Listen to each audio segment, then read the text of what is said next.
You're about to learn the 5 specific lies that are quietly destroying the financial lives of millions of middle-class Americans, what the actual data shows about each one, and the specific moves you can make to stop falling for them. These aren't conspiracy theories or hot takes. They're math-backed realities documented in Federal Reserve data, Bureau of Labor Statistics analysis, and decades of household wealth research.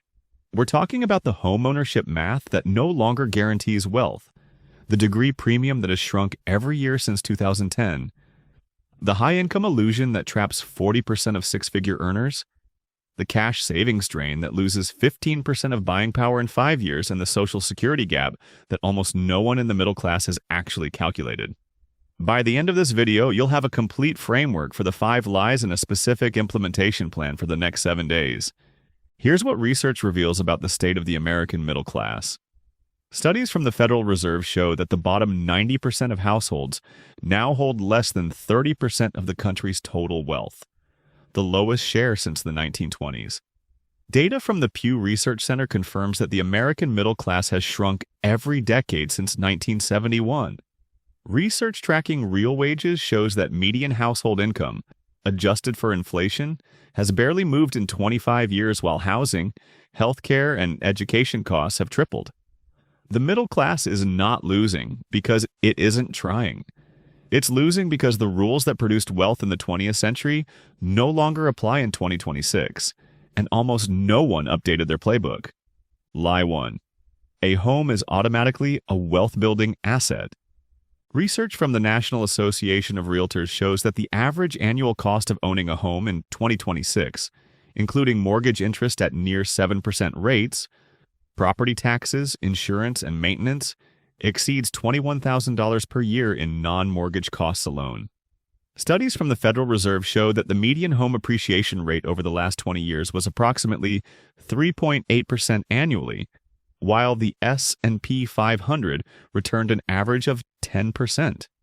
Data analyzing actual homeowner returns reveals that after subtracting carrying costs, the real annualized return on homeownership often lands closer to 1 to 2%, well below inflation. Here's what the research shows works. Studies modeling realistic outcomes show that a buyer who purchases a $450,000 home in 2024 and holds it for 10 years pays approximately $230,000 in carrying costs, while the home appreciates to around $600,000. Data shows that a renter who pays the same comparable rent and invests the $1,200 monthly difference in a low-cost S&P 500 index fund at 10% average returns accumulates over $250,000 in liquid investments, larger than the homeowner's equity after subtracting selling costs. Research proves that the home is no longer the automatic engine of middle-class wealth it was during the post-war decades. The math has changed. Most middle-class budgets have not. Lie 2. Any degree guarantees. Middle-class income. Studies from the Federal Reserve Bank of New York show that nearly 40% of recent college graduates are working in jobs that do not require their degree.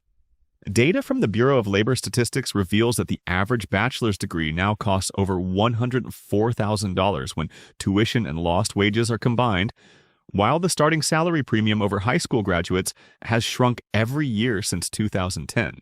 Research analyzing 25-year career earnings shows that while degree holders do still out-earn non-degree holders on average, the gap shrinks significantly when student loan interest, opportunity cost, and field of study are factored in. Here's what the research shows works.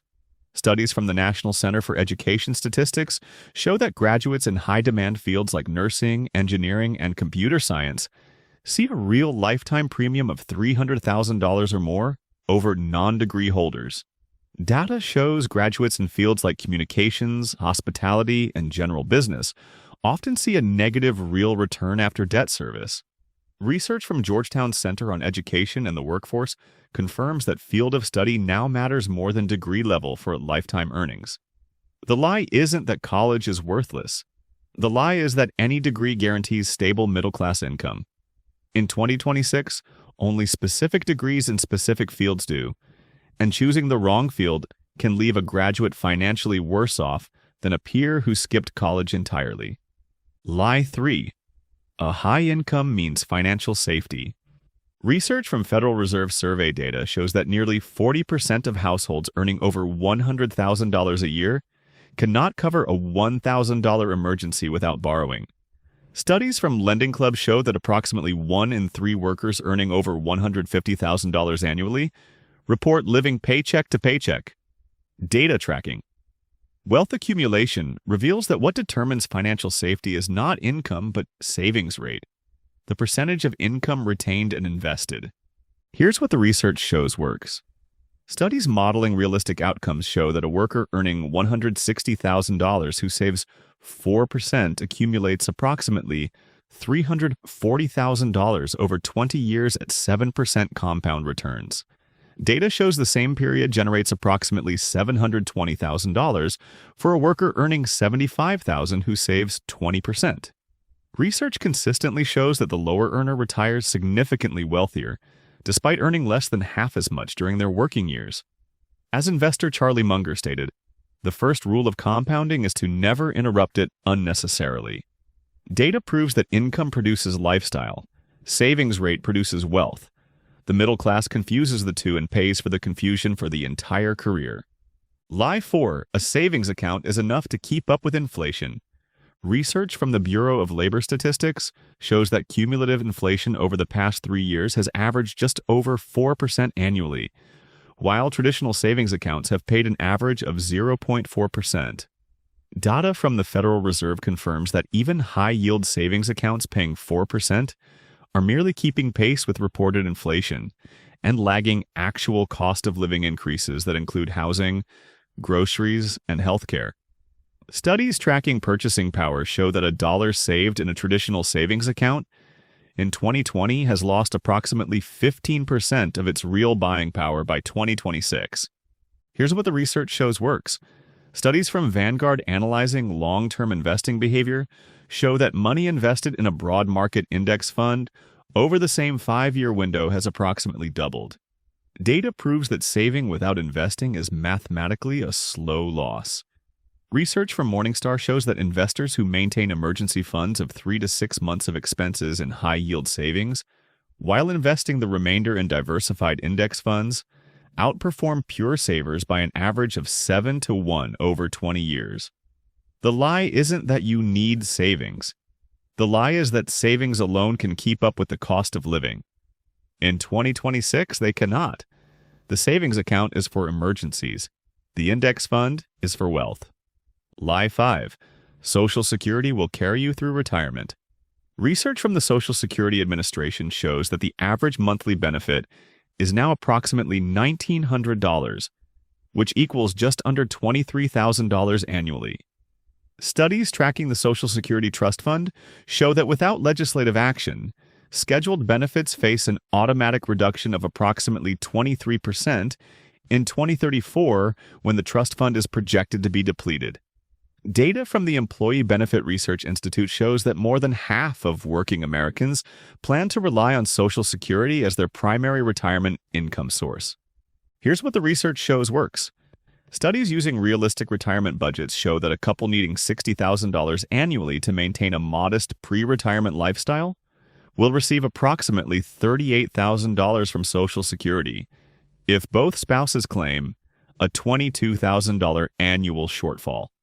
Data using the 4% safe withdrawal rule shows they need an additional $550,000 in retirement savings to safely cover the gap. Research from the Federal Reserve shows the median pre-retiree couple has less than $300,000 saved. The math has not added up for decades. Almost no one in the middle class has actually run the numbers, and almost no one has built the bridge fund required to cover the gap. Your implementation plan.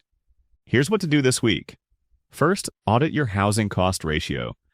Data shows that if your total housing cost, mortgage or rent plus utilities and insurance, exceeds 30% of take-home pay, you are statistically incapable of building wealth at any income level. Restructure or relocate. Second, calculate your current savings rate by dividing every dollar saved and invested by every dollar earned over the past 12 months.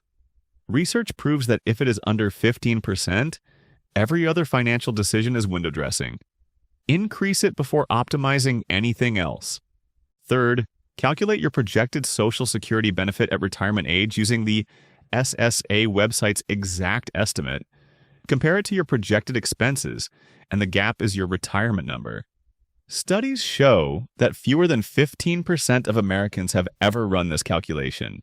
Fourth, separate your emergency cash from your invested savings with 3 to 6 months in a high-yield account and everything beyond that in a broad market index fund. Data proves this single structural decision compounds into 7 times greater wealth over 20 years. The middle class is not collapsing because Americans aren't trying. It's collapsing because almost no one updated their playbook from the 1980s. The home isn't an automatic asset. The degree isn't a guaranteed career. The high income isn't safety. The savings account isn't beating inflation. And Social Security isn't a retirement plan. The data has been saying all of this clearly for 15 years and almost nobody listened. You don't have to be one of them. The lies have been told to enough people for long enough. You just have to stop believing them.